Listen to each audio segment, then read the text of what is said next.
This might just be the fastest sinking fly out there. To tie it, we'll start off with some tan thread, secure it tightly to our hook shank, and wrapping well into the bend of our hook. At which point, we'll reverse our thread slightly, grabbing some brown ostrich herl.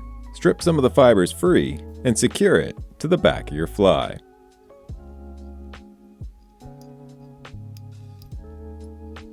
At which point, we'll wrap back up towards the head of the fly and grab some copper beads along with some silver. Here I'm using tungsten. You'll also need some monofilament wire.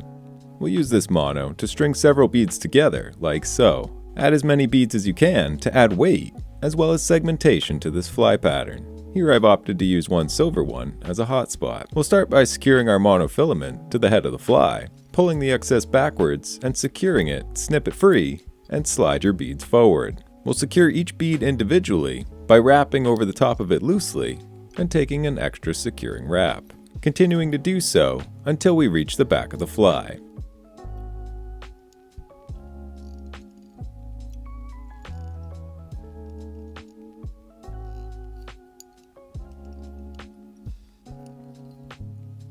With this complete, we'll shift our mono forward and begin wrapping in between the beads once more, finishing once we reach the head of the fly.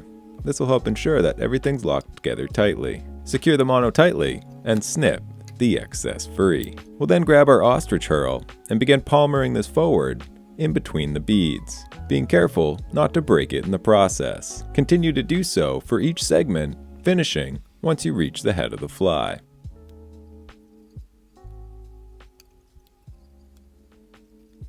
At which point, we'll secure it tightly in place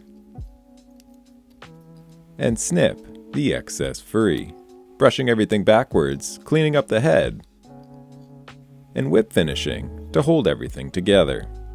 Snip your thread free and brush it out in a downward motion to give it a nice buggy look and ensure that no fibers are trapped within our beads. You can then wet your fingers and drag it in a downward motion, helping to brush the fibers downwards and keeping them out of the way for our next steps. We'll grab some UV resin. Here I'm using thin. Start by adding a small layer to your beads to help lock everything in place. Take your time with this to ensure you don't get it in your ostrich herl. This is where a rotating vise becomes particularly helpful. You can still work around that by using a heavier UV resin or adding layers at a slower pace. Continue to add resin until you build up a bubble on the backside of the fly, locking everything in place with a UV light once happy. And this is a variation of the heavy hitter, a unique fly pattern that despite its size, still sinks faster than most flies, making it an excellent small dropper to use in tailwaters where you might be fishing a scud and a small midge.